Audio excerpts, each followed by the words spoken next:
Assalamualaikum warahmatullahi wabarakatuh. Waalaikumsalam warahmatullahi wabarakatuh. Alhamdulillah, salatu wassalamu ala asrofil anbiya'i wal mursalin Sayyidina Muhammadin wa ala alihi wa sahbihi ajma'in. Alhamdulillah, pada kesempatan hari ini kami dari Ngaji ID dalam program ya Restart Back to Fitra, yang sekarang udah nggak terasa lagi kita membedah buku mengokohkan mafahim Islam dengan tema saksiyah atau kepribadian, gitu ya kan ya. Saksiyah atau kepribadian pada setiap manusia tersusun dari hal akliyah atau pola pikir dan nafsiyah atau pola jiwa padanya. Tidak ada kaitannya dengan bentuk badannya, postur tubuh, penampilan, dan semacamnya. Sebab semua itu hanyalah kulit luar belaka, termasuk kedangkalan berpikir adalah adanya sebagian orang yang menyangka bahwa perkara-perkara tersebut merupakan salah satu faktor pembentuk kepribadian atau berpengaruh terhadap kepribadian. Nah, jadi nih Kang Deddy, Kang Yuda, dan teman-teman semuanya, di sini adalah yang berkaitan dengan kepribadian nih Kang. Ini kepribadian apa sih? Nanti dibahas secara bersama-sama. Ya, bahwasannya harus didefinisikan dulu nih Kang. Ini kan saksiyah itu kepribadian itu kan dalam bahasa Arabnya ya, itunya. Mungkin nanti ada dari bahasanya, dari logo atau bahasa, atau dari istilahnya itu apa, biar sobat Ngaji ID itu ngerti gitu, ini saksiyah apa sih yang dia tahu kan kepribadian. Nah, baik itu Kang Abdul, gimana lanjut ya. Jadi gini nih akan semuanya ya. Jadi kita itu berarti harus mendefinisikan dulu nih Kang Deddy, apa itu saksiyah. Oh iya, Kepribadian, kepribadian secara yang dimiliki oleh manusia. Terus? Iya. Seutuhnya. Ya, pokoknya semua manusia itu memiliki kepribadian. Jadi kalau di sini kan dari mana kepribadian itu seseorang itu muncul gitu, muncul dari yaitu pola sikap dan pola jiwa. Pola sikap dan jiwa. Pola pikir, Mbak. Pola pikir pola pikir dan pola jiwa. Pola pikir, Bro. Iya, pola pikir. Akliyah. Pola pikir. Ya, pola sikap sama. Pola pikir menentukan pola sikap. Ya, dan pola jiwa. Jadi akliyah dan nafsiyah. Akliyah itu adalah cara berpikir. Nafsiyah itu adalah cara mengekspresikan naluri tindakannya di paragraf berikutnya. Jadi cara mengekspresikan perbuatan itu adalah pola jiwanya dia. Pola jiwanya dia. Itu tergantung akliyahnya. Akliyahnya. Oke, coba saya lanjutkan ya. Boleh. Di halaman pertama di bab tentang saksiyah ini dijelaskan bahwa kepribadian itu terdiri dari dua, tadi sudah disinggung, pola pikir, akliyah, dan pola jiwa atau nafsiyah. Nah, yang menarik adalah kepribadian itu tidak ditentukan oleh fisik atau penampilan, dan di mana perilaku manusia itu menunjukkan kualitas manusia tersebut, di mana perilaku tadi bergantung pada pemahaman atau mafahim seseorang. Perilaku muncul untuk apa sih perilaku itu muncul? Ya, perilaku itu muncul untuk memenuhi naluri dan kebutuhan jasmani sesuai dengan kecenderungannya. Apa itu kecenderungan? Dalam istilah kitab itu disebutnya muyul. Dan pemahaman dan kecenderungan adalah pilar pembentuk kepribadian. Itu poin-poin utama dari bab pertama di halaman pertama di bab saksiyah ini. Nah, untuk lebih rincinya ya mungkin kita akan jelaskan dulu pemaparan dari Kang Yuda. Silakan Kang Yuda, ada yang mau ditambahkan monggo. Iya, terkait dengan saksiyah.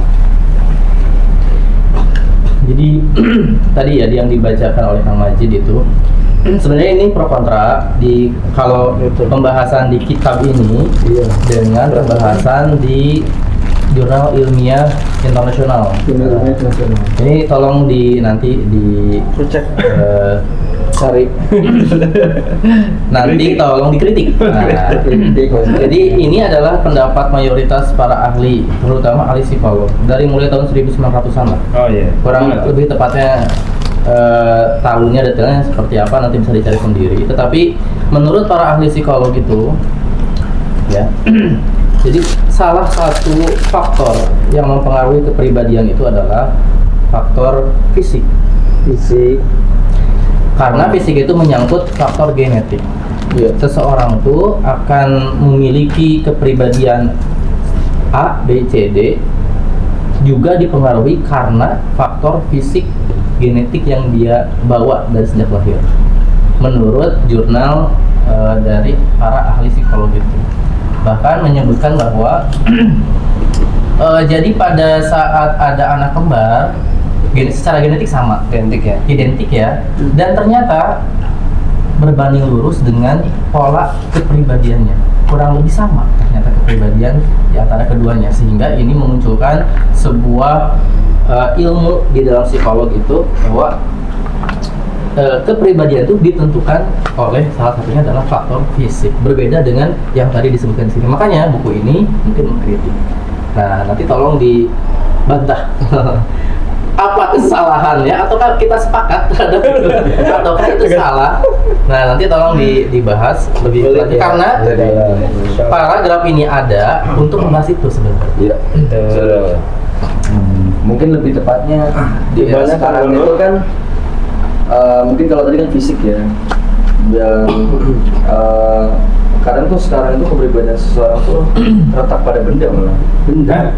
Jadi misalnya mobil pribadi. Ya mobil kayak misal punya kayak iPhone nih, kadang taruh sini, gitu kan iPhone. Kayak ini. Mungkin ya Allah. Apa iPhone? Jadi akhirnya orang itu yang melihatnya tuh penampilan aja, tapi tidak melihat pemahamannya dari orang itu. Jadi mungkin lebih tepatnya kayak apa ya? Kalau ibaratnya kalau di kapitalisme itu, lu kalau belum kaya jangan ngomong lah. Ibaratnya gitu. Kan kalau tadi kan mungkin apa ya genetik lah kelahiran. Kalau sekarang kan lebih faktornya tuh mungkin ya orang-orang yang punya kekayaan, ngomongnya dengerin, ngomongnya tuh ya ngaco juga, ngawur gitu. Biasanya kalau kayak gitu tuh seputar dengan harta terus yang diomongin. Ya itu salah satu. Ya, maka maka yang perlu di garis bawahi itu bagaimana cara orang-orang itu berpikir dan melakukan hal yang sesuai dengan apa yang seharusnya. Karena kalau menuju kepada saksiannya, kepribadiannya, melihat dari apa yang dipakai, apa yang dibawa, maka kontes itu akan merujuk kepada orang yang akan didengarkannya dia. Kalau yang membawa mobil Mercy atau Lamborghini mungkin ya iya aja, atau mungkin manggut-manggut saja, mau benar atau salah yain aja. Ibaratkan dia kentut aja, wangi sekali nih bos, gitu kan. Sama aja ya, gas-gas juga. Gas-gas juga gitu mestinya gitu kan. Tapi kalau yang kentut orang biasa malah apaan sih? Mungkin Nggak sopan. Gitu. Mungkin lebih tepatnya kan kalau di meme itu ketawa orang bisnis sama ketawa orang kaya itu beda. Kalau bedanya apa kalau orang? Ya, kalau ketawa orang kaya tuh tuh duit. Oh, kalau mungkin duit kamu. butuh uang gitu kan. Jadi kalau konsepnya sudah berpikir seperti itu, maka kan ini yang perlu garis luruskan atau dipecahkan ya. Dalam arti kepribadian itu tidak merujuk kepada apa yang kita miliki, tapi apa yang kita ucapkan. Mungkin diucapkan oleh anak kecil pun, kalau kita makan ataupun minum berdiri, kalau anak kecil itu bang, mohon maaf, makan atau minum berdiri itu salah. Ya kita wajib untuk menurutinya karena perkataan bocah ini benar. Karena kalau orang yang disindir orang kaya yang nggak ada pemahaman, bahaya tuh. Nggak bahaya. Apalagi anggota DPR. Saya berantem. Nah, itu ya. Kembali ke pertanyaannya kan, Iya. ya. Gimana? Kita menjawab pertanyaan beda ya tentang bahwa dari jurnal tadi dikatakan bahwa kepribadian itu salah satunya dipengaruhi oleh fisik. Apakah ini benar atau tidak gitu loh, bisa dibantah lah. Coba. Ya, jadi kembali ya kepada ide dasarnya dulu. Ya, kepribadian itu adalah bagaimana seseorang mensikapi sesuatu, mengekspresikannya. Itu kan tergantung dua tadi, ya, pola pikirnya, akliyahnya. Nah, akliyah itu nanti akan menentukan, yang menentukan itu adalah mafahimnya yang kita bahas, pemahaman-pemahaman dia. Jadi tidak ada hubungannya sebenarnya dengan fisik. Kalau tadi yang jurnal disebutkan Kang Yuda itu kan fisik menentukan kepribadian. Karena sebenarnya sehingga muncullah istilah apa? Mensana in corpore sana ya. Di dalam jiwa yang kuat ada. Nih, kalau guru tahu ya. Di dalam dia ada. Dalam yogurt. Di dalam di dalam tubuh yang sehat terdapat jiwa yang kuat. Di dalam tubuh yang sehat ada Jiwa yang kuat. Tapi itu sebenarnya terbantahkan dari fakta-fakta. Contoh yang dari ilmuwan sekuler dulu ya. Contohnya Stephen Hawking. Ya. Oke. Dia fisiknya kayak gini, bahkan nggak bisa ngomong, tapi dia IQ-nya, pemikirannya. bahkan begini ini. Ya, berarti fisik nggak menentukan kepribadian. Gitu. Artinya Sama sekali ya. sama sekali. Kalau yang di jurnal ini mungkin kan jurnal itu landasannya kan ilmiah. Iya. Kalau ada yang bilang misalnya gini ya, dia fisiknya kayak lenggak-lenggok gitu misalnya. Wah ini kepribadiannya gak ada nih. tapi agak kemayu. Auranya nggak ada, aura kasihnya. Aura kasihnya doang dia. Lenggak-lenggok soalnya sih. Karena ada mukanya si ini nih. Ngaruh lah itu kan Kepribadian itu. Itu kan bukan fisik itu pola sikap. Pola sikap. Laki-laki yang melambai, yang kayak gini, itu bukan fisik, justru kebanyakan. Ya sekarang ya, yang LGBT itu ya. yang berotot ya. Justru yang berotot. Aduh, nggak ada siapa yang belum nggak ada ya? Itu justru pertentangan dengan ini kan, jurnal ini bahwa kebanyakan gay orang sesama jenis itu adalah yang badannya kekar, six pack, One pack. gitu. Tapi Six pack. dulu. Kalau Kebanyakan. Kebanyakan tapi kalau aja triplek. Dan itu juga membantah. Nggak Artinya apa-apa, yang penting kan yang normal, ya sebagaimana kritik di dalam kitab ini Iya. termasuk kedanggalan berpikir. Jangkau berarti ya, Kang, Kalau ya? seandainya kita menstandarkan kepribadian orang berdasarkan fisik. Oh kalau orang yang misalkan orang kurus itu ya berarti dia jelek, kepribadiannya nggak bagus gitu. Berarti standar lowongan Orang yang kerja salah. standar lowongan kerja kan tingginya harus segini. Ya, itu Belum, salah. belum. Itu salah satu kesalahan. Jadi Faktanya kenapa kalau ada jalan itu pasti lurus aja. Kalau ada lurus itu mulus itu loh. Walaupun kurus. Iya. Itu kan faktor itu fakta. Nah, mungkin Kang Majid, Kang apa? Kang Masud. Jangan lupa. Gimana kan Mas? Jangan dilihat dari fisiknya. Jangan dari fisiknya. Tapi dari ini isi kepala. Ini masa dari kupluknya. Berjalan aja ya. Ampun ya. Mau komentar apa mau bertanya? komentar aja lah. Mau bertanya? Pertanyaannya. Oh, Jangan saya- dulu. Enggak, langsung bertanya aja Mas Allah yang apa-apa silakan. Nah, ini pertanyaannya Mm-hmm. mengapa mafahim atau pemahaman dan muyul atau kecenderungan disebut sebagai pilar pembentuk kepribadian? Wih, Keren, ya. ada poinnya di harga tempat. Ya, Mungkin siapa yang mau jawab gantian lah ya. Gantian lah ya. gantian dulu. Kang Mugi. Kang Mugi. Iya. Kang. Mengapa mafahim atau pemahaman dan muyul atau kecenderungan disebut sebagai pilar pembentuk Muyul tuh muyul. Muyul itu kecenderungan. Kecenderungan seseorang. Oh. Orang cenderung suka PS. Kayak tadi tuh misalkan dia kalah mulu. Kalau orang kalah cenderung marah misalkan. Oh, jadi muyul. Tapi ada orang yang main kalah biasa aja. Biasa aja saya biasa. Muyul. Jadi kecenderungan orang muyul. Ya Kang Mugi silakan. Kenapa ya? Tadi pertanyaannya kenapa ada cenderungan untuk apa? Untuk kecenderungan mafahim Tanya lagi. mau pesan mafahim atau pemahaman yang Jadi nih, kecenderungan orang itu sesuai dengan mafahim. Kalau di dalam kitab Islam disebutkan sikap seorang kepada orang lain tergantung mafahim. Berarti mungkin lebih tepatnya kayak ini ya, persepsi ya. Iya, mafahim kan persepsi. Jadi kan kayak kita kalau ke orang yang belum kenal kan kita nggak mungkin musik atau nggak mungkin ini kan. nggak bakalan ngapa-ngapain. Karena ngapa-ngapain lah ibaratnya gitu, karena kita belum kenal kan. Berbeda dengan kecenderungan orang yang kita memiliki pemahaman kebencian. Nah iya tuh. Kalau pemahaman kita benci kepada seorang, apapun yang dilakukan salah.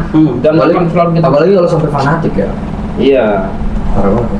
Tapi kalau pemahamannya ada pemahaman rasa cinta sama orang nih, apapun yang dilakukan selalu benar. walaupun dia salah ya. Makanya persepsi itu menentukan kecenderungan atau muyul. Pemahaman. Nah, sejak awal kita video-video yang terlalu kan membahas tentang mafahim gitu. Makanya mafahim seseorang itu harus diluruskan biar kecenderungannya benar. Karena nanti apa? Suluk atau kecenderungan itu adalah yang mempengaruhi perilaku dia dalam apa? Memenuhi gorizah dan hajatul uluhiyah. Berarti coba kasih contoh yang bentuk real, misalnya di mana perilaku manusia itu benar-benar sepenuhnya itu tergantung dari pemahamannya. Contohnya deh, misalnya apa?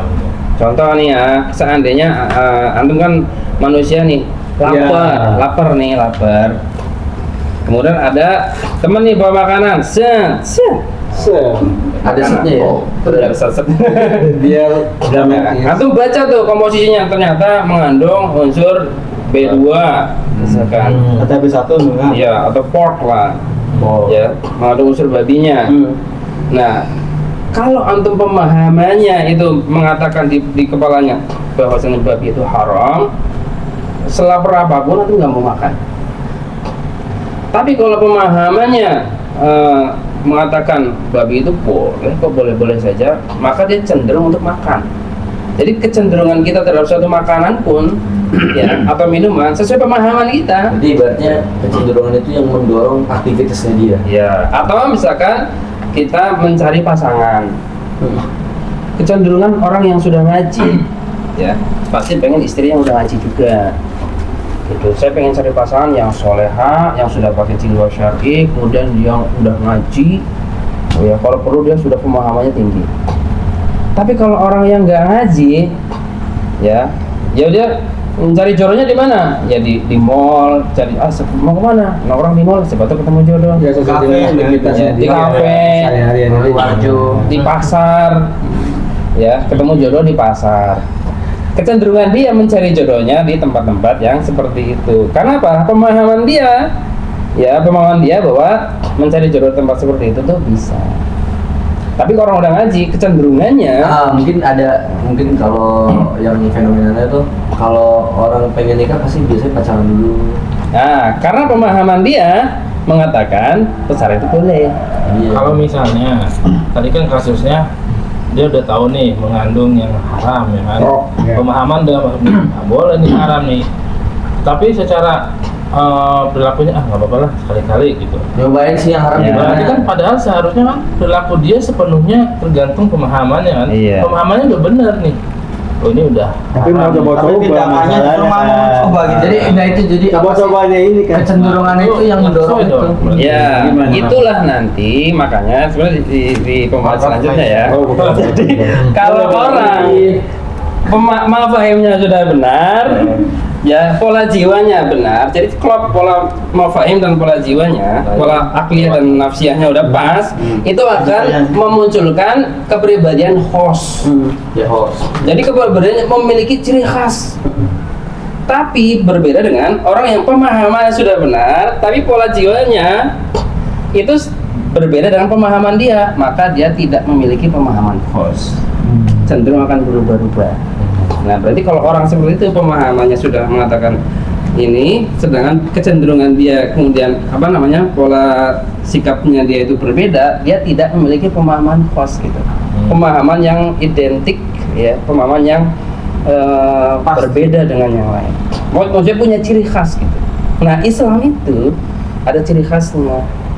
Sehingga kita bisa, kalau orang sudah memahami ini, kita bisa tahu menilai, oh ini orang berkepribadian Islam, oh ini orang berkepribadian non Islam gitu. Meskipun akidahnya Islam, karena berbeda kontradiksi antara pemahaman dia dan perilaku dia.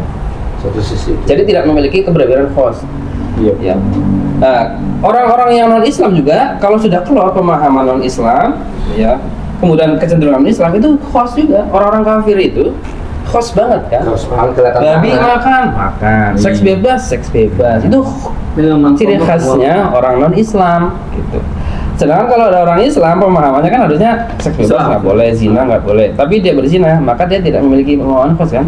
Dia Islam, tapi kok ngikutin gaya orang kafir, nggak memiliki kepribadian. Jadi apa ya? Disebutnya apa berarti?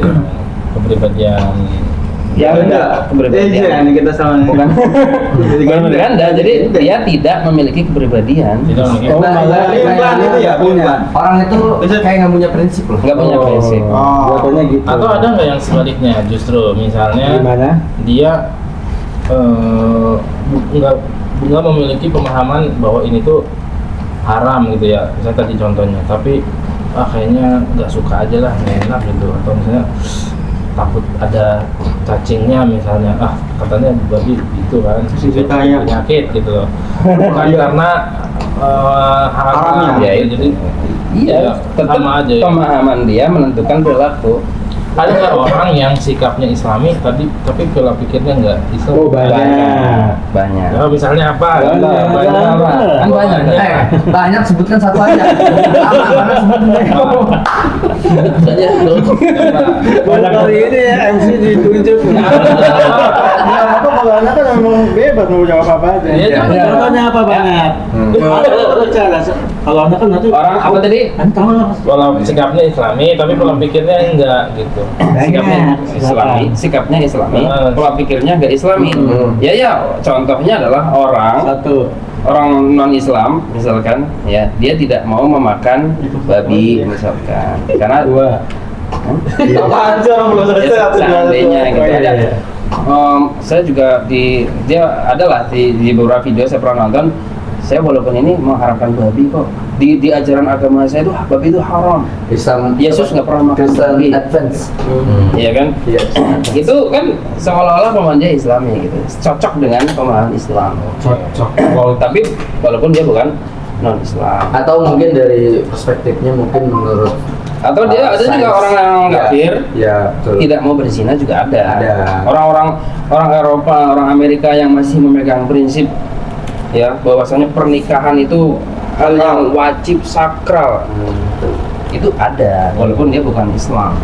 Termasuk di Indonesia ya, orang Indonesia juga kan ada yang walaupun non Islam tapi dia sebelum Menjaga, nikah ya. tidak mau berzina, ada. Kalau yang orang Islam deh gitu, ada nggak contoh yang dia Orang ngaku Islam tapi orang udah beda orang Islam. Islam, Udah Islam. udah Islam gitu. Tapi belum tahu. Tapi pola pikirnya nggak Islam, ada nggak? Tapi Ya, banyak. Tapi sikapnya Islam. Udah kok banyak apa? Pola pikirnya bukan Islam. Pola pikirnya bukan Islam tapi sikapnya Islam. Banyak. Banyak. Contoh adalah cendikiawan yang ada di negeri kita. Mereka itu sholat, ya misalkan pejabat-pejabat ya. Kalau Jumatan. Tapi pola pikirnya ketika terjadi ada permasalahan negara misalkan, ketika terjadi permasalahan negara, ya ini politik ya, misalkan bencana nih ya, keputusan yang mereka ambil, solusi yang mereka tawarkan bukan solusi Islam. Iya. Malah Solusinya solusi ya tahun lagi. Pokoknya bukan solusi syariat Islam, itu menunjukkan pola pikirnya bukan pola pikir Islami, meskipun perasaan dia perasaan Islam. Justru ini yang menjadi masalah. Ini yang lagi rame justru ya. Iya. Soalnya Kang Masuk gimana sudah terjawab Mas ya? Alhamdulillah. Kalau nggak terjawab nonton lagi. Nonton lagi kan. Bagian Kang Majid tuh menarik banget tadi. Yang menarik banget. Yang Oke, banyak. baik ya.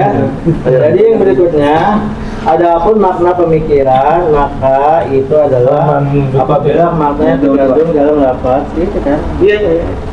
Ya kan, tersebut memiliki fakta yang dapat diindra atau dapat dibayangkan di dalam benak sebagai sesuatu yang terindra nih kan.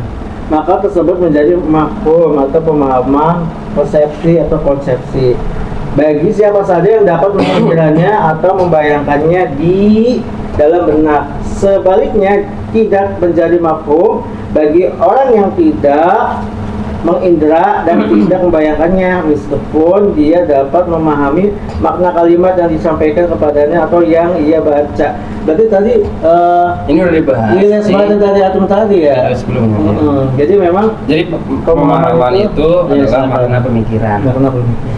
Ya, sedangkan kalau makna lafaz saja, sementara itu maknanya khayalan, itu berarti bukan mafhum gitu. Ya, ini sudah kita bahas di video sebelumnya. Iya. Jadi kalau kata-kata sesudah fakta yang terindra atau tidak bisa diindra tapi sesuai dengan informasi dari fakta yang terindra, itu berarti dia mafhum karena real gitu. Ya. Lanjut ya. Ini terus saja. Lanjut. Nih, berarti ini kita berbicara dengan hasil nih Kang. Apa ini hasilnya gimana sih? Nih, adapun hasil dari al-mafahim tersebut adalah yang menentukan perilaku manusia terhadap fakta yang dipahami serta menentukan jenis al-muhyul atau kecenderungan terhadap fakta tersebut. Apakah menerima tadi dulu?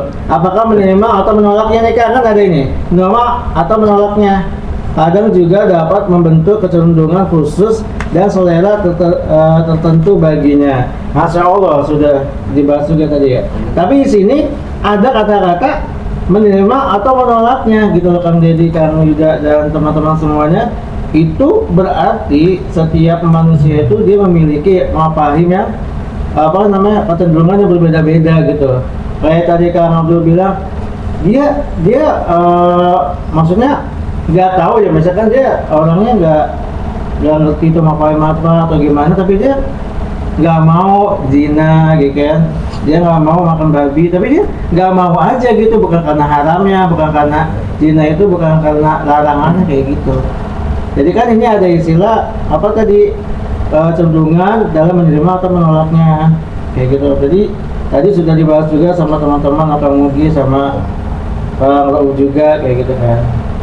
Jadi tentang muhyul itu adalah dorongan-dorongan yang mendorong manusia untuk memenuhi kebutuhannya dalam keadaan terkait dengan al-mafahim yang dimilikinya tentang sesuatu yang hendak dipenuhi. Yang memunculkan al-muhyul pada diri manusia itu adalah at-taqah al-hayawiyah atau potensi atau negeri kehidupan. Energi kehidupan, Masya Allah ya.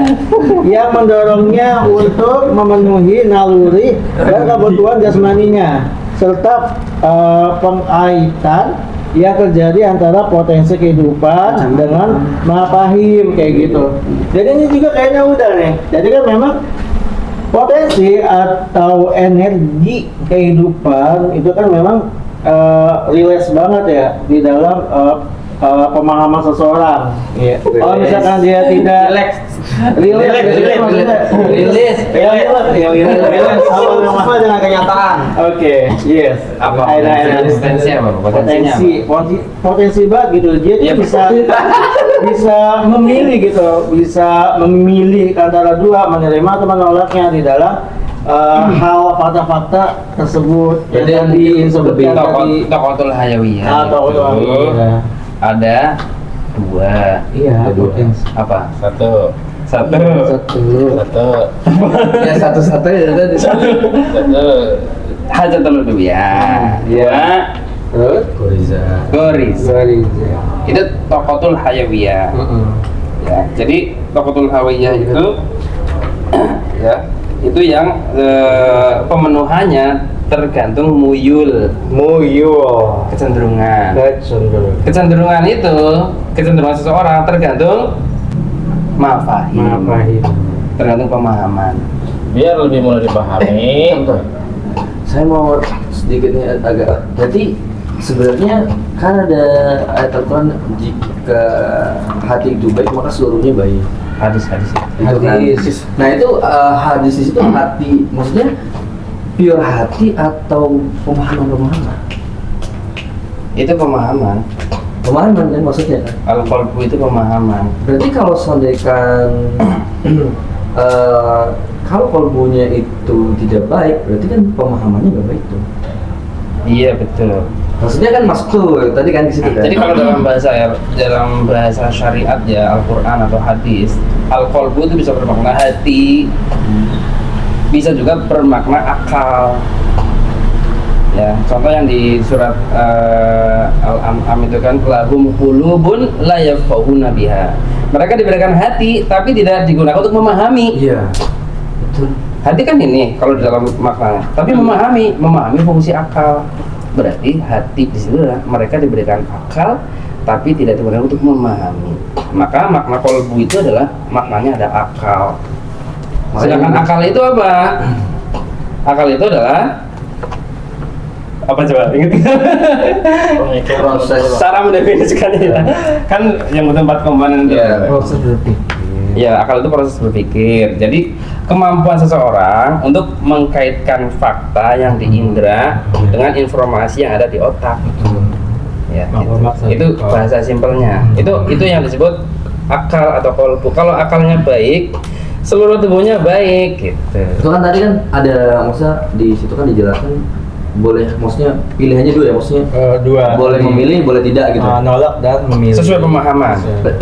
Padahal kan mungkin menolak di sini maksudnya dia itu sudah paham atau enggak gitu kan sesuai pemahaman gitu ya Sesuai berarti dengan ya? pemahaman masing-masing. Iya, kok misalkan kan ini misalkan goriza, orang suka laki-laki suka sama perempuan, kan kecenderungannya pengen memiliki kan, pengen memiliki si perempuan itu. Ya. Kecenderungan pengen memiliki itu, bagaimana ekspresi memiliki itu sesuai dengan pemahamannya. Iya betul. Oh, kalau menurut pemahaman saya yang udah ngaji misalkan itu harus datang ke orang tuanya, khitbah, kemudian nikah. Kalau yang belum ngaji, Kalau yang belum ngaji Anak-anak pemahaman tahu. dia Tembak. ditembak, kemudian Iya, pacaran dulu, Jalan-jalan. coba-coba dulu, baru kalau udah cocok nikah, kalau nggak cocok tinggal. padahal Kan pemahaman tuh, pemahaman. antara kesesatan dan kebenaran berarti udah nyata ya. Ya nyata. Gitu. Maka kecenderungan itu sesuai pemahaman. Nah, tugas kita itu apa? Memberikan pemahaman kepada masyarakat yang benar. Yang kecenderungannya benar.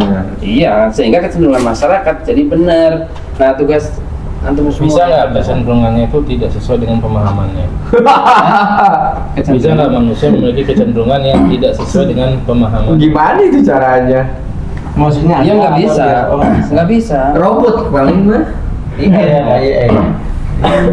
Orang berbuat itu karena dia memahami bahwa itu boleh. Ya, kenapa orang melakukan sesuatu? Karena dia memahami itu boleh. Kalau dia memahami bahwa itu nggak boleh, dia nggak bakal melakukan. Contoh simpel ya. Kang Ajit banyak tadi contohnya. Banyak contohnya banyak. Contoh ya, orang sakit nih ya, sama dokter dikasih pil obat. Mulut aja ya. Nah, si pasien ini memahami kalau dia minum ini Sembuh. akan sembuh, bukan pasti. Akan. Kita kan nggak mungkin bisa memastikan Iya. kan akan sembuh. Pemahaman dia dengan minum obat ini, maka dia pasti akan minum. Akan. Tapi kalau dia nggak percaya sama dokternya, ini dokter pasti ngawur ini mas, nggak sesuai dengan Google nih gitu. Aduh, Saya cari ChatGPT nggak sesuai. Nggak sesuai GPT nih. Aduh, parah banget. Dia memahami kalau ini nggak bakalan membuat dia sembuh, tidak akan dimakan. Gitu. Banyak kan kasusnya Iya. orang sakit pergi ke dokter nggak dimakan obatnya karena dia memahami ini obat nggak ini. Kalau itu mah sesuai, itu sesuai dengan muyulnya, sesuai dengan Iya. mufahimnya. Kalau ini perilakunya itu tidak sesuai, dia tahu ini nggak sesuai dengan di obat ini nggak sesuai ini dengan yang saya cari di Google, tapi ya apalah saya minum aja lah gitu. Berarti Bagaimana kos kayak tinggal gitu? gitu. Misalnya kayak dia mungkin dia tahu nih pacaran nggak boleh gitu, tapi dia ngelakuin gitu. Nah, Kayak ini ada. ya berarti pemahaman dia pacaran itu boleh. Ya, bukan. Nih, Oh, contoh ya. ngerti. Pemahaman Ada dia. orang Ya, dan yang Dia itu punya muyul punya kecenderungan, misalnya suka terhadap lawan jenis, Yes. ya kan? Nah, terus tapi karena jenis bisa jadi kecenderungan ini, muyul ini nggak connect dengan akal. Contoh gini, ada orang yang menzinahi binatang, Aduh. itu kan sesuai itu dengan makhluk itu ya. binatang. Ayam. Ayam. Bapak aku dari bawah dong, masuk dulu. Tidak ada kecenderungan manusia itu tidak punya secara fitrah kecenderungan menyukai binatang. Nah, itu kan itu akal kayak gitu kan ya. Atau gini, tapi ternyata bisa terjadi. Kesampaian. Berarti kan Gorizanya dia yang disampaikan Pak Abdul itu bisa saja terjadi karena faktor yang lain. Ya, berarti kan pemahaman lagi itu kalau faktor yang lain. Artinya pemahaman dia tidak sesuai dengan perilaku. Itu berarti dia tidak memiliki kepribadian khos. Iya tadi. Waktu tadi yang di awal. Agak punya prinsip. Jadi contohnya gini ya, maling motor nih, Terpaksa. tahu nih, ini motor ini sebenarnya resiko besar nih, itu bisa Takut mati, bisa dibukin, bakar warga, dibakar. kan, digeret motor. Nah, tapi Dia lakukan. tetap aja lakukan dah, gitu, nggak apa-apa dah, gitu. Terpaksa kan. Terpaksa, Berarti gitu. ada Atau udah kecenderungan. atau memang ada peluang juga, atau misalnya nggak terpaksa, memang udah program kerjaan dia. Lah, sistematik itu. Orang itu pemahamannya ada pemahaman maling lah, nggak mungkin. Jadi maafnya maling. Nggak mungkin orang itu. Itu Mungkin enggak. Mungkin gini lah. Kalau saya lebih dalam lagi ya. Orang ini kayak yang ini yang neneknya pakai kakek yang nebang pohon udah tujuh. Kakek. Dia nebang pohon udah diingetin nih. Itu pohon orang jadi pohon, jadi tebang. Terus Soalnya kalau dia kakek itu apa? Jadi gini, dia tuh terpaksa nebang pohon itu buat dijual, buat dia makan. Loh, nggak Tapi mungkin. itu beritanya. Akhirnya si kakek ya malah diingetin terus, tapi terpaksa karena nggak ada yang mungkin Nggak ada makanan. nggak ada makanan. Akhirnya terpaksa ditebang sampai yang ke-7 kali di penjara 2 tahun. Iya, dia pemahaman dia pasti nebang ini nggak apa-apa lah orang terpaksa. Enggak udah diingetin. Ya kan Jadi jadi orang kan sebenarnya nggak mungkin- paham. Karena mungkin nggak ada lagi yang bisa diupayakan udah kaki-kaki ngapain dia? Iya. Tidak mungkin orang kalau tidak paham melakukan. Itu udah prinsip, itu pasti. Udah suatu kepastian. Tapi gini, Si kakek itu memahami bahwa nebang ini nggak apa-apa lah. Kemarin 1 aja nggak apa-apa. Berarti sekarang yang kedua nggak apa-apa lagi. Gitu. Ternyata yang kelima baru apa-apa. Kecuali korupsi ya. Kalau Koruptor juga sudah memahami. tapi dia tetap korupsi gimana? Iya, dia memahami bahwa koruptor di Indonesia itu Keluar. nah ini ngebahas dulu kan, cocoknya korupsi nih. koruptor pasti tahu bahwa koruptor itu nggak boleh. Korupsi. Tapi dia kemudian paham juga hukum di Indonesia aman kok. Maka dia Oh, berarti korupsi. kembali ke hukumnya. Iya, Kembali ke sistemnya. Karena dia tidak memahami hukum Allah. Nah, itu kan. Lanjut. Gitu. Jika kaidah atau kaidah-kaidah yang digunakan dalam pembentukan akliyah sama dengan yang digunakan untuk pembentukan nafsiyah, maka akan terbentuk pada seseorang saksiyah mutamiyah, itu maksudnya. Ya, Saksiyah mutamalizah. mantap. Kepribadian yang khas yang tadi. Ini dulu penting nih. Ya, tadi Di atas belum, dari- yang instruktur kan aduh udah itu nanti gampang ya. Nah terus dengan corak tertentu. Namun jika kaidah atau kaidah-kaidah yang digunakan dalam pembentukan akliyah berbeda dengan yang digunakan dalam pembentukan nafsiyah, maka akliyahnya berbeda dengan nafsiyahnya yang tadi ya Kang ya. Nah jadi kita ke atas ya. Enggak. Terus Lanjut ya. Masa bawa ke atas kemana? Sehingga akan menjadi kepribadian yang tidak memiliki kekhosan, berbeda dan saling bertentangan. Pemikirannya berbeda dengan kecenderungannya. Kang Rauf tuh tadi dia udah kasih tahu, dia memahami lambat lapas Kang Rauf dan kalimat-kalimat serta memahami fakta dengan cara yang berbeda dengan kecenderungannya terhadap sesuatu Kang tadi. Berarti dia ibaratnya berlawanan dengan diri sendiri. Nah, kayak gitu misalkan masa ayam, ya Allah, tiang listrik misalkan. Nah itu kayaknya kan. Kayaknya kamu pesan bisa. Gimana caranya Bang? Terus apalagi pokoknya knalpot motor, mau apa be itu knalpot motor, apalagi itu saya apa bisa ambil saya bisa gitu loh. Maksudnya itu kan ibarat kata kecenderungan itu kecenderungan yang sangat di luar nurul, tapi dilakuin gitu loh kan. Gimana? Kamu salah ya? Ya bertentangan tadi. Oh bertentangan ya? Iya, kayak gitu. Oke, itu ya Kang, itu berarti bertentangan Kang. Oke, baik kita ke al-idrak ya. Jadi akliyah dan nafsiyah inilah terbentuk asaksiyah atau kepribadian. Akal atau al-idrak itu akal Kang ya. Meskipun diciptakan bersama manusia dan keberadaannya pasti ada pada setiap orang. Namun pembentukan akliyah terjadi melalui perbuatan manusia yang Kang Deddy yang tadi sudah ya. Begitu pula dengan al-muhyul, ya kecenderungan sekalipun diciptakan pada diri manusia dan pasti ya ada pada setiap manusia. Ini kalau tadi bagus satu ya. Tetapi pembentukannya al-nafsiyah atau pola jiwa terjadi melalui perbuatan manusia sekarang kayak gitu.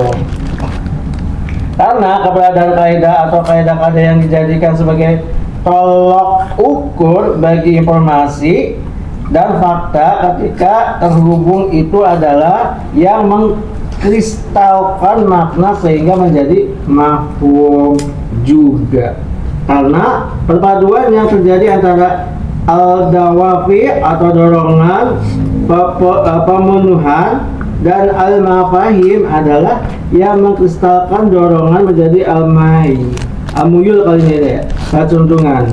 Maka kaidah atau kaidah-kaidah yang digunakan sebagai tolak ukur bagi informasi dan fakta ketika berhubungan tersebut memiliki pengaruh terbesar dalam pembentukan akliyah dan pembentukan nafsiyahnya, yakni pengaruh paling besar dalam pembentukan kepribadian tertentu gitu kan. Ya, Iya. gitu. Silakan Kang Yuda. Tidak Kang Yuda nih Kang. Kesimpulannya. Kesimpulannya dari sinilah. Silakan Kang. Oh gitu. Dari sinilah. Udah dilengkap lagi ya. Ini jadinya. Iya kan tadi kan kata antum ini di harus. Ya, ini penting. Jadi gimana? menegaskan Iya. saksi itu terbentuk atas akliyah dan nafsiyah. Nafsiyah.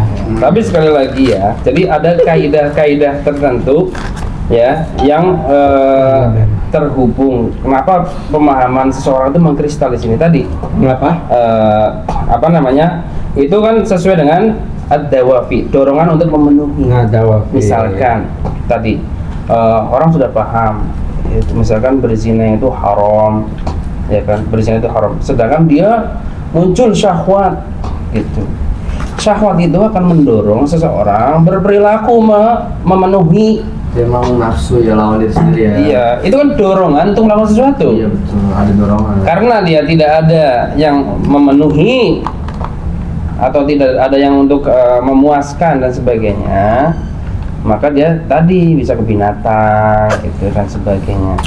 Muncul dari dorongan. Ya, lucu. Jadi ada faktor-faktor pendorong juga. Daripada saya manusia, dosanya gede, lebih baik saya sama binatang. Nah, maksud anak ke ayam gitu kan langsung mati. Jadi makanya pemahaman harus kuat ya, dan bagaimana seseorang itu kemudian apa namanya, dorongan-dorongan yang menciptakan mengkristalkan muyul itu harus sesuai dengan kaidah-kaidah yang benar. Jadi tolok ukurnya itu Ini bukan tolok. tolok Tolok.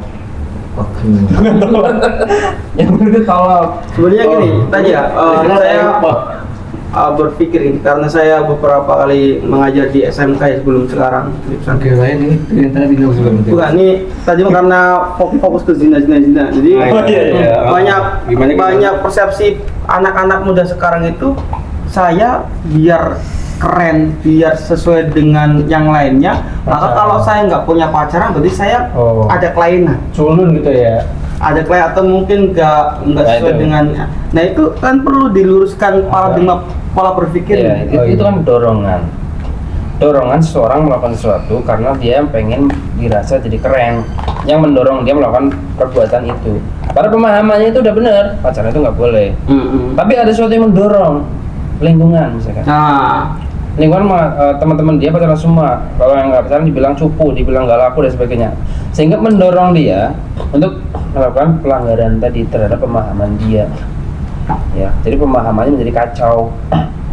Ya. dan lebih parahnya lagi kalau dikasih tahu mengenai haji ataupun surat oleh atau zina dan sebagainya, maka jawabnya ya kan ini kan saya Pak, kalau Bapak mungkin dulu nggak pacaran kan, kalau saya zaman sekarang kan udah zaman teknologi modern sebagainya. Itu yang terjadi di masa sekarang, dan dakwah dengan anak remaja, kita kan dakwahnya kan semua kalangannya, kecil, remaja, dewasa, tua sebagainya. Nah, berdakwah di kaum remaja itu seperti itu menjadi problematikanya ketika kita sudah menyampaikannya hak dan mereka tetap menyerang dengan yang baik, walaupun udah tahu haram, udah tahu mungkin yang rugi. Bahkan ini perempuan nih, konteksnya perempuan nih. Iya. Dia rugi, dia tahu haram, dia rugi, tapi tetap ya kalau nggak seperti ini maka saya nggak ada yang memperhatikan saya. Konteksnya betul. Kompleks ya. Jadi memang salah satu fenomena sekarang itu anak-anak sekarang itu didik biar pintar dulu. Jadi maklumatnya banyak, Matematika gitu ya. Ya pokoknya maklumatnya Apa banyak. gitu.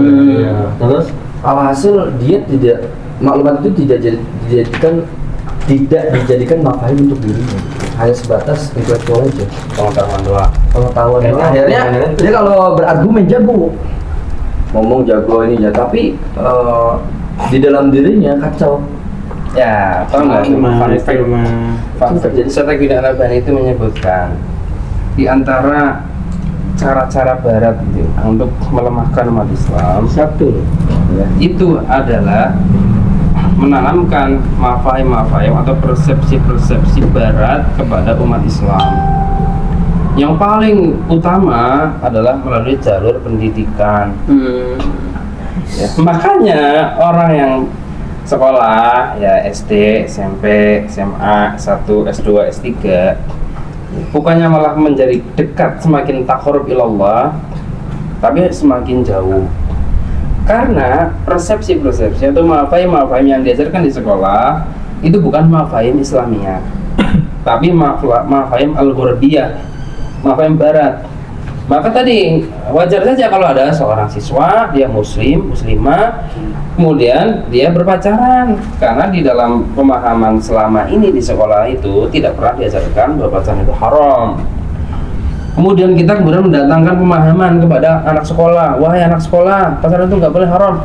Lah di sekolah aja nggak pernah diajarin pacaran haram, tiba-tiba dari luar sekolah ada pacaran haram. Tentu lebih kuat pemahaman di sekolah, karena sekolah itu terstruktur SD, SMP, SMA, kuliah. Justru ini yang perlu digarisbawahi, bahwa saya sendiri yang mengajarkan bahwa hal itu Iya, di sekolah. di sekolah Ya, Kang, bagi ya saya. antum pemahaman dari luar sekolah. Di kurikulum sekolah ada nggak di pelajaran kurikulum itu? Itu mah Nggak ada. pribadi aja. Itu pribadi antum karena antum udah membawa pemahaman Islam dari luar. Jadi mungkin kalau bahasanya Dakwah. kejahatan yang terstruktur itu kan kebaikan yang tidak Nah, terstruktur. kan biasanya gini, kalau di sekolah itu kan ada capaian pembelajaran. Ya, Sudah ditentukan Ada oleh nggak? Kementerian, ada nggak? Anak ini memahami bahwa pacaran itu haram, ada nggak? Nggak ada.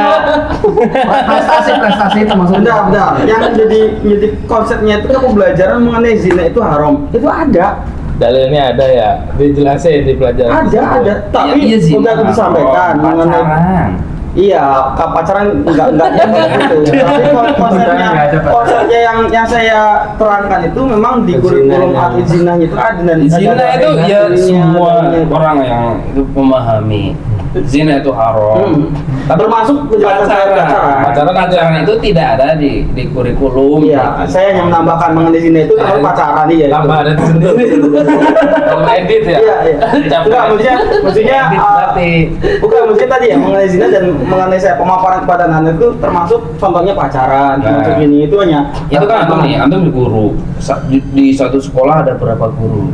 Misalkan ada 20 guru. Hanya satu guru yang mengatakan hal demikian. Sedangkan guru lain pro terhadap pacaran. Kuat mana? Gitu. Dan satu ini sisi di pendidikan loh. Dan satu sisi ya pendidikan di kita kan ikhtilaf semua isinya. Iya. Habis kelar ngajar nih, katakanlah mungkin pas di kelas bisa, Pas istirahat nimbrung sana, nimbrung sini, Dan ngobrol sana. fun fact-nya ada sekolah Islam ya kan, gurunya mengatakan kalau nggak pacaran nggak asik. Iya. Sekolah Islam. Udah ternama. Itu banyak. Banyak. Karena kurikulum sekolah, walaupun sekolah umum atau sekolah Islam sekarang yang di bawah kurikulum pemerintah itu yang men-setting itu bukan sesuai dengan koridor syariat Islam. Artinya sesuai dengan kemauan dari barat gitu. Maka guru-guru yang sudah mempunyai pikiran paham yang bagus, maka mereka lah yang modifikasi atau merubah sendiri. Tidak internalisasi. Internalisasi. Tapi tidak berpengaruh signifikan. Iya, paling 0,01%. Kecuali si siswa itu diajak pendidikan di luar sekolah. Ya. Jadi setelah pulang sekolah ngaji, baru dia akan kuat pemahamannya kayak antum lah. Ada banding, ada perbandingan. Ada perbandingan. Tapi kalau mengandalkan sekolah nggak bisa. Apalagi ngajarin di jam sekolah. Iya. Bisa kesimpulan ya. Ya, Kang Osman mungkin ada sepapah dua suka bagusnya pertanyaan. Iya. Oh, ada pertanyaan. Walaupun cip dikit. Pertanyaannya, mengapa pembentukan dan penanganan kepribadian harus dilakukan dengan satu kaidah yang sama antara akhlak dan nafsiyah? Nah, satu lagi, kan kita sering pernah mendengar antum itu nggak punya pendirian gitu. Nah, pendiriannya itu apakah ada kaitannya dengan kepribadian? Gak punya pendirian gitu. Pelin-pelan. Pelan-pelan. Nah, gitu. Emang sama pelimpangan kepribadian. Ini ditanya. Makanya ditanyain. Mungkin nggak gitu. Jadi terapkan kali. Ada 2 pertanyaan tadi. Ayo coba. Sama nggak pelimpan sama kepribadian? Internasional ya. Iya, silakan. Ya, pelin-pelan itu kan Pelin dan pelan. Jauh aja. Masalahnya kalau orang lagi jelasin lupa. Itu persoalannya, bukan masalah. Nggak bisa jawab tapi lupanya itu loh. Ya, untuk pelin-pelan itu kan dia itu belum bisa memutuskan satu perkara secara konsisten. Oke, Itu pelintang. Kenapa orang itu tidak bisa memutuskan satu perkara dengan konsisten? Karena orang itu tidak punya mafhum terhadap yang akan dia lakukan. Misal, ya kita dapat soal di sekolah ya, pilihannya A, B, C, D. Kita nggak tahu tuh jawabannya apa karena kita nggak belajar. Bisa jadi kita pilih A, pikir-pikir lagi kayaknya B nih. Kayaknya C deh. Kata temannya enggak C, bisa jadi orang tuh berubah karena dia itu nggak punya pemahaman terhadap apa yang akan dia lakukan, apa yang akan dia pilih.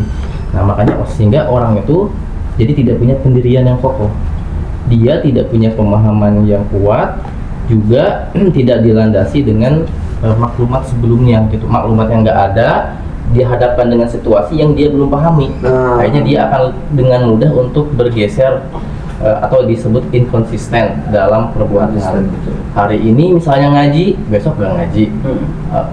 Hari ini menyalahkan, besok membenarkan kayak gitu. Karena dia tidak punya fondasi yang kokoh dalam pemikirannya terhadap sesuatu. Nice. Sih untuk itu.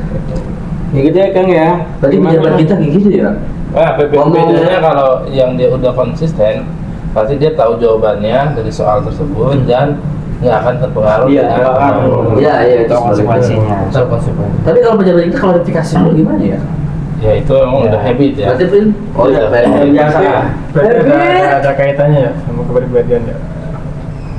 Tidak ada habit sih, lebih ke dia sebenarnya paham nggak dengan apa yang sedang dia hadapi.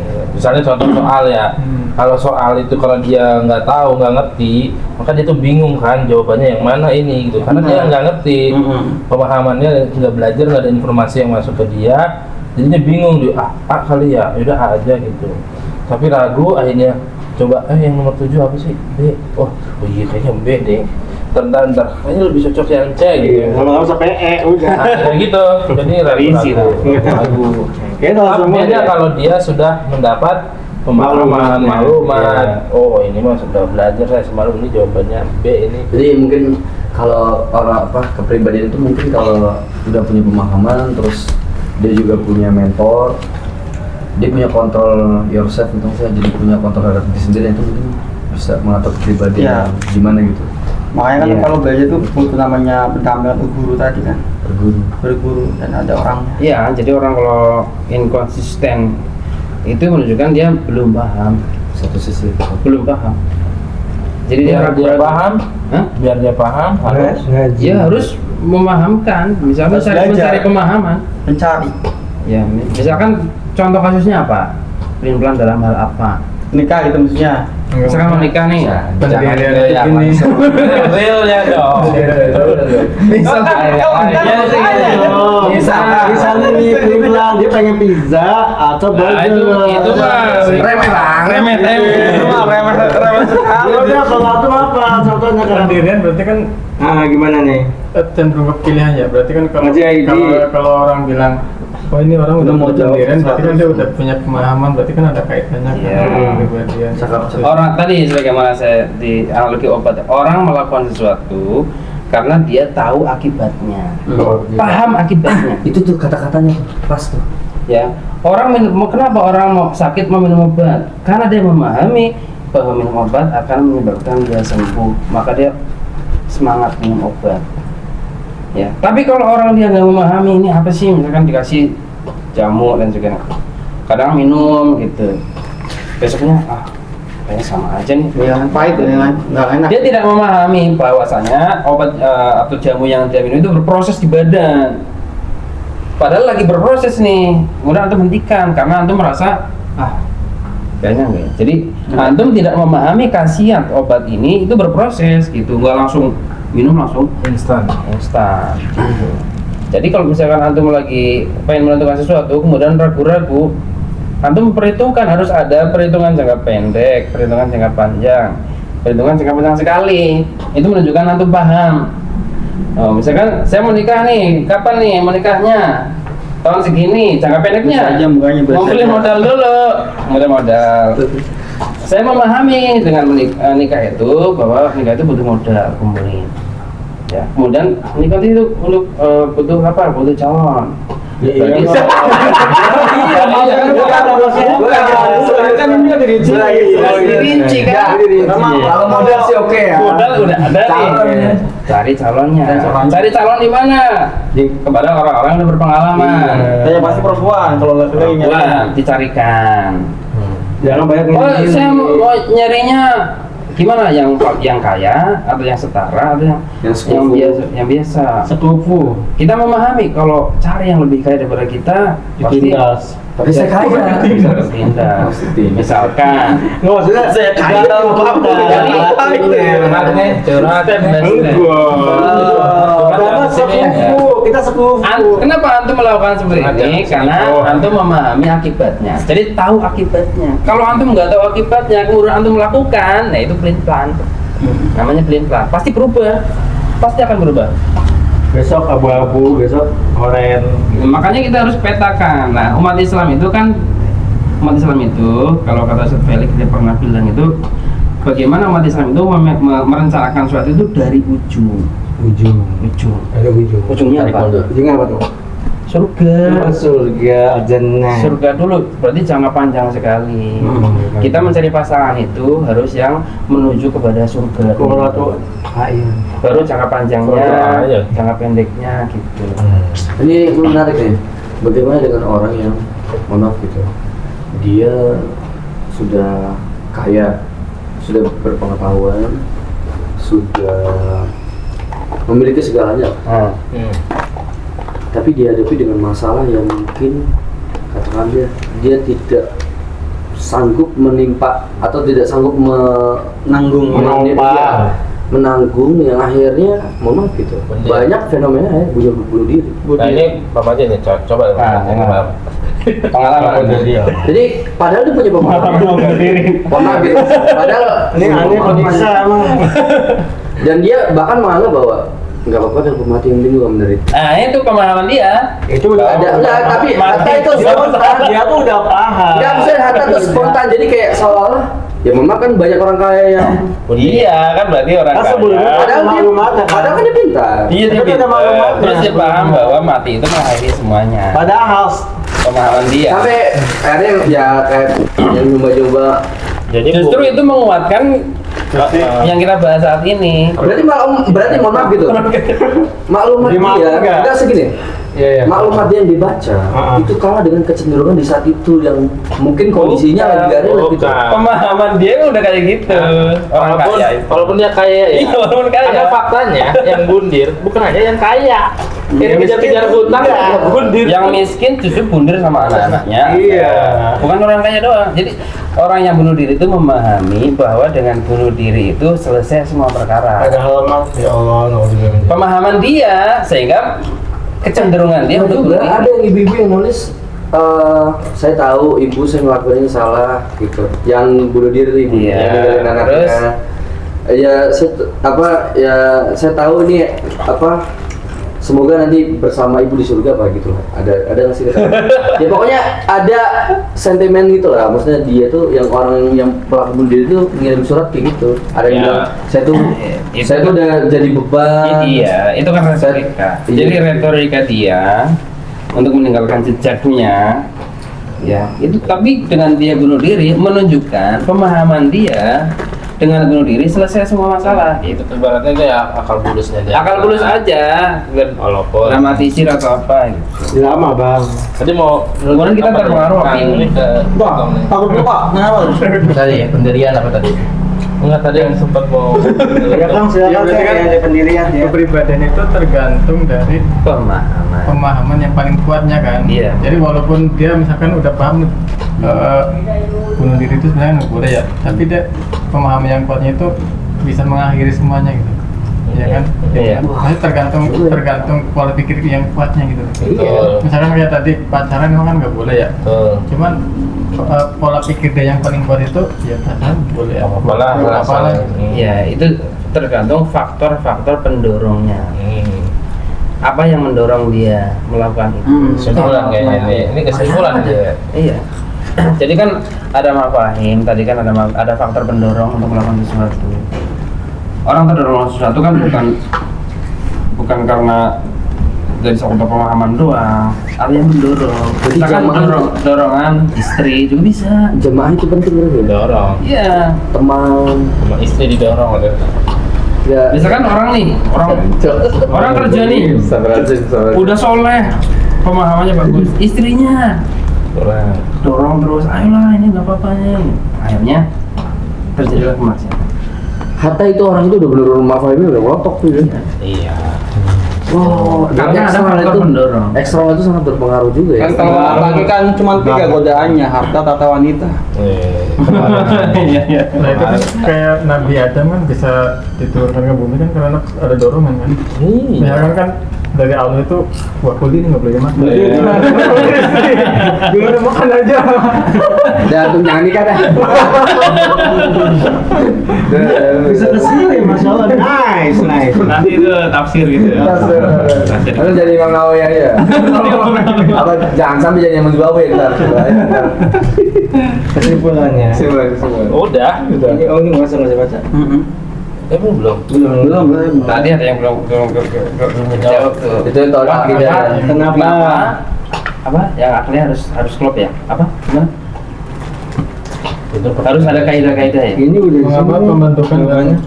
penanganan kepribadian harus dilakukan dengan satu kaidah yang sama Iya. antara akli dan Iya, jadi ada kaidah fikriyah. Jadi akliyah itu proses berpikir itu ada kaidah-kaidahnya. Kaifiyah, tata cara berpikir. Makanya kita kenal ada tata cara berpikir Islami, berpikir komunis, ya, pemikiran sekuler. Nah, itu mereka punya kaidah-kaidah berpikir sendiri. Ya. Nah, tadi yang saya sebutkan dunia pendidikan sekarang, kaidah-kaidah berpikir yang diajarkan di dunia pendidikan adalah kaidah berpikir sekuler, bukan kaidah berpikir Islami. Makanya kita itu harus pemahaman kita, proses berpikirnya atau cara berpikirnya sesuai dengan kaidah-kaidah Islami. Gitu. Jangan kaidah-kaidah yang non Islam karena kita pendakwah Islam ya kan. Gitu. Kalau orang berpikir kaidah-kaidah sekuler ya tadi orang Islam tapi melakukan kemaksiatan.